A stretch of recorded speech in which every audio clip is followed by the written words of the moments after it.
Hey there, I'm Madison and I'm 34 years old. When I was a kid, my biggest dream was to be a journalist or work with magazines. I loved writing and keeping up with trends, so it made sense for me to study journalism and media in college. After graduating, I worked for several companies. They weren't the big famous ones, but that was okay. I was living my dream. Eventually, I landed a job at a pretty big company and felt like I had finally made it. A few years after I graduated college, when I was about 28, I met my husband, Scott. Scott's family was pretty wealthy and had their own business. I'm mentioning this because his mother, Tricia, always disliked me and insulted me. She thought I wasn't good enough for him and that I shouldn't have married him. Scott and I dated for about 3 years before we decided to get married. As I mentioned, Scott's mom, Tricia, didn't like me. She always put me down and made fun of me for working at a magazine and having a journalism degree. At first, her behavior really hurt me because no one should be treated like that, but for some reason, Tricia thought it was okay to treat me that way. Scott always defended me against his mother. His dad, Fred, also stood up for me whenever he heard Tricia's remarks. I was thankful for both of them. As time went on, I started to get used to Tricia's insults. Scott even suggested that we limit contact with her, but I didn't agree. Scott worked with his dad, and if he stopped talking to his mom, it could make things awkward for Fred. Fred was a wonderful person, and I didn't want to put him in a tough spot. I also didn't want Scott to cut off his family because of me. I learned to deal with it mostly because we only saw Tricia twice a month at most. But things changed when Fred had to go overseas for a business project. Tricia didn't want to be alone, so Scott and I agreed to let her stay with us until Fred returned. I had a bad feeling about it, but I believed that family should always come first. Living with Tricia was really tough. She constantly nitpicked and criticized everything I did, and the insults never seemed to stop. But I could handle all of that as long as she didn't actually harm me. However, everything changed during one week that turned out to be really difficult. I had a major presentation coming up at work. We were redesigning a section of our magazine, and I was responsible for making it great. This presentation was crucial because it would determine if I got a promotion, but Tricia didn't understand why it was so important. I don't think knowing would have changed her opinion of me anyway. Since Tricia was staying with us, she saw how stressed I was about it. The night before my big presentation, I was talking to Scott about how nervous I felt when she overheard us. She walked into the living room and decided to share her thoughts. "This is a big deal. All the top bosses will be watching me. I can't imagine how scary this must be for you. I'm glad you had it easier with your business, but this is such a different game. I'm so scared of messing everything up." "Don't say that. You'll do great." I wish I could believe that. I just feel so unsure of everything. What if I mess up the presentation? I couldn't help but overhear you both talking. "Mom, we're having a private conversation." "Well, Madison, I just wanted to say that you have nothing to worry about. You probably don't have the skills for this, so you'll probably do badly tomorrow." "Excuse me." "Just treat it as a chance to quit your job and be a housewife. Then maybe you'll be good enough for my son. I can't believe he married a journalist." "Mom, you're crossing a line. Leave." "You know what? I don't have time for your nonsense, Tricia. I have bigger things to worry about than your opinion of me and my relationship with your son." "How dare you talk to me like that?" "So it's fine for you to talk to me that way, but not the other way around? Scott, say something. Your wife is disrespecting your mother." "She's just standing up for herself. I don't see anything wrong with it." "She's manipulating you. Look at how easily you can turn your back on family. Madison will regret this." I was furious at Tricia for barging into Scott's and my conversation and insulting me so blatantly. Scott tried to apologize for his mother's behavior, but I stopped him. He wasn't responsible for her hurtful words. After that, we decided to call it a night and went to sleep. I was too focused on everything else to even think about Trisha's threat towards me. I figured she would just continue tormenting me, which honestly I didn't care about at that moment. Dealing with her could wait until after my presentation. The next day, I hurried into work with my laptop ready for my presentation, but when I opened it, I realized something was terribly wrong. All the files on my desktop were gone, and my laptop had been reset. I started to panic. I had emailed the presentation to myself, so I tried to calm down, but when I logged into my email, I saw that all my emails were deleted, even from the trash. My heart sank and tears filled my eyes. I felt an overwhelming fear. I had to explain everything to my boss, who was not happy. He yelled at me for a while before telling me not to bother with the presentation because he had someone else do it in case I messed up. I knew then that any chance for me to advance in the company was gone. I couldn't believe this was happening. I rushed home in tears. Scott hadn't left for work yet, and when he saw me, he took the day off to be with me. He held me as I cried, and when I calmed down a bit, he asked me what happened. "What's wrong, honey? Did the presentation not go well?" "There was no presentation. At least, not one that I gave." "Huh? What do you mean? You put so much effort into preparing for it. You hardly slept those past few days because you were working so hard." "I know, but when I got there, I opened my laptop and found out that everything had been deleted." "What? How did that happen?" "I don't know. It was really embarrassing and humiliating to have to explain it to my boss." "Wait, did you not back it up somewhere else?" "Yeah, I emailed it to myself, but even my inbox and trash were emptied." "Oh my God, I'm so sorry this happened. What did your boss say?" "He yelled at me a lot, called me unprofessional and lazy. He had someone else do the presentation." "But you still have your job, right?" "Yeah, but I'm stuck in this position. I can't move up or get promoted. I'm done here." "Don't worry, honey. You'll find a better job. I'll be here for you through it all. Just keep working here until you're ready to leave." "Yeah, I'll give my notice now. I can't believe I worked so hard for this, and just when I was close, it slipped away." I felt really down after that. I take pride in doing well on my projects, so what happened was really tough for me. It was traumatic, to say the least. I wasn't given any more important work at my job. I held off on quitting, but after another week I knew it was time. I handed in my notice and waited for my time to be up. Through it all, Tricia seemed strangely happy. She saw me crying once and made remarks about how she knew I would fail. At first I was mad at her, but then I started thinking about her behavior. Maybe she was happy because she thought I would finally become a housewife, or maybe she was happy because she had something to do with my career falling apart. I can't quite explain it, but I had this gut feeling that Tricia had something to do with my laptop troubles. I wanted to talk to Scott about it, but I needed evidence first, so I decided to set up a hidden camera in the office to catch Tricia in the act.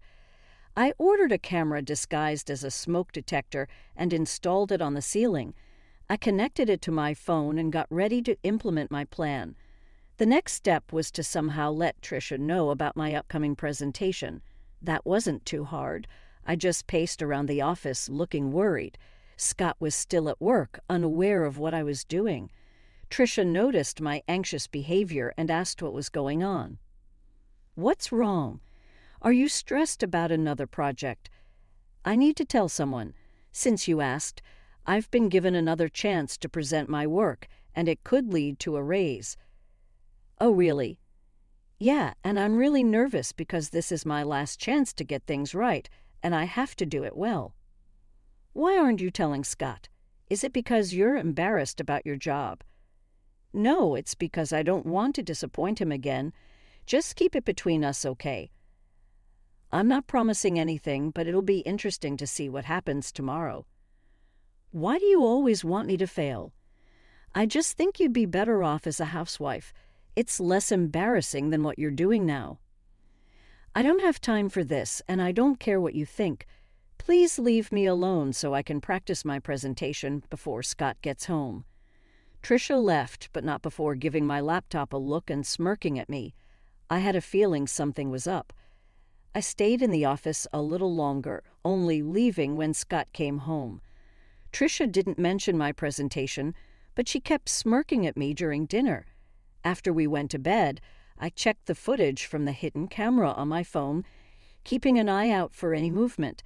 Scott and I watched a few episodes of our favorite TV series as usual. There wasn't any action until midnight when Trisha entered the office. I quickly showed Scott what was happening on my phone. He seemed puzzled at first, but then he saw Trisha messing with my laptop until it shut off and restarted. Scott looked at me, shocked. I explained what I had done, and he was furious with Trisha. Trisha was still in the office, snooping through my files. Scott got up and stormed into the office. He flung the door open, and Trisha looked startled when she saw him. Scott tried to stay calm and asked her what she was doing. "What are you doing in here, Mom?" "Oh, nothing really." "Then why is Madison's laptop still open? Are you accusing me of going through her stuff?" "I think you did more than that, Mom. Firstly, I came in here because I thought this room needed tidying up. And secondly, you know your wife isn't forgetful. She wouldn't leave her laptop open. You wanted to clean the office at midnight, and don't talk about Madison like that." "Don't talk to me like that. I'm still your mother."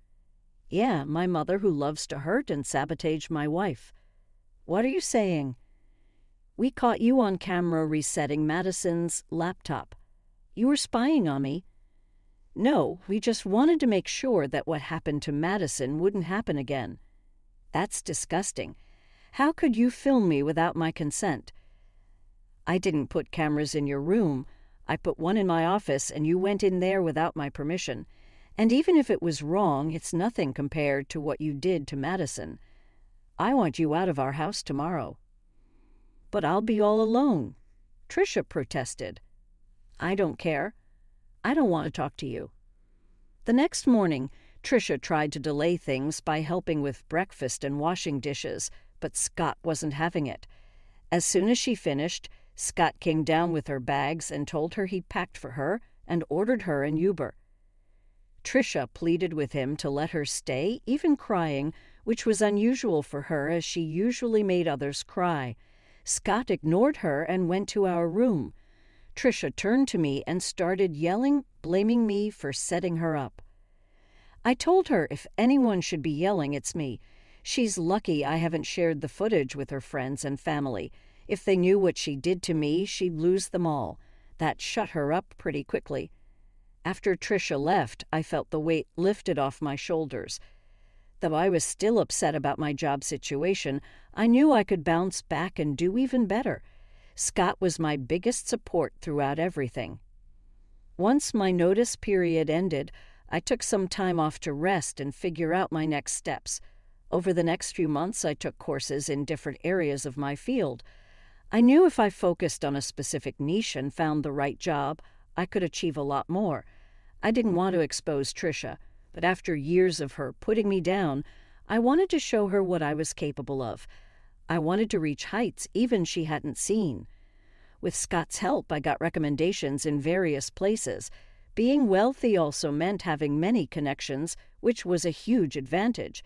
With my experience and Scott's support, I landed the role of chief editor at a major magazine known worldwide. The work was tough, but it was worth it. Somewhere along the journey to becoming chief editor, I forgot about my desire to show Trisha what I was capable of. In fact, we hadn't had any contact with her during those months. I knew Scott still spoke with his father because they worked together, but Scott hadn't heard much from or about his mother. His father, Fred, said she was upset with us about something but wouldn't say what. At least Trisha took my warning seriously, but I knew I would have to see her eventually. It turned out my company was throwing a huge party with lots of big names invited, including Trisha and Fred. Scott and I dressed our best because, for the first time, we were both important figures. When we arrived, Trisha and Fred spotted us and waved us over. We greeted them, and Trisha gave me a once-over before smirking. "Look at you, trying to fit in," she sneered. "Trisha, ignore her. Madison, you look lovely as always," Fred said kindly. "Thanks, Fred. How have you been?" "Yeah, how's unemployment treating you?" Trisha interjected. "Wait, you're unemployed?" Fred asked, surprised. "Oh yeah, she messed up at her job and they let her go. I've always said she's not good enough for our son." "Look at her. She can't even keep a job," Trisha mocked. "That's enough, Mom," Scott said sternly. "Stop siding with her. It's bad enough having to see her everywhere. We wouldn't have to if you just left her, like I said," Trisha insisted. "Okay, that's enough. Either you stop talking or I'm leaving," Scott warned. "But Madison, sweetie, if you need a job, let me know. It would be great to work with you," Fred offered sincerely. "That's really kind of you, Fred, but I can't accept the offer," I replied. "Of course not. I told you she's lazy and incompetent," Trisha muttered. Just then my name was called, and people started cheering. I looked towards the small stage, and the CEO was there, waving and motioning for me to come up. I turned to Fred and Trisha, excusing myself. Fred looked amused, but Trisha seemed confused and angry. The CEO gave a speech praising my work in the company and my ability to innovate and bring new ideas to the magazine. The audience cheered loudly, asking for a speech. I thanked Scott for his support and all my colleagues who helped make the magazine what it is. I ended by thinking of what. "That's really kind of you, Fred, but I can't accept the offer," I replied. "Of course not. I told you she's lazy and incompetent," Trisha muttered. Just then my name was called, and people started cheering. I looked towards the small stage, and the CEO was there, waving and motioning for me to come up. I turned to Fred and Trisha, excusing myself. Fred looked amused, but Trisha seemed confused and angry. The CEO gave a speech praising my work in the company and my ability to innovate and bring new ideas to the magazine. The audience cheered loudly, asking for a speech. I thanked Scott for his support and all my colleagues who helped make the magazine what it is. I ended by thinking of one person who doubted me because their negativity pushed me to be better.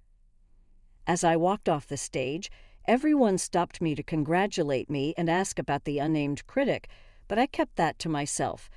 I made my way over to the table where Fred, Trisha, and Scott were seated. Scott hugged me tightly, congratulating me, and Fred stood up to hug me too. Trisha glared at me.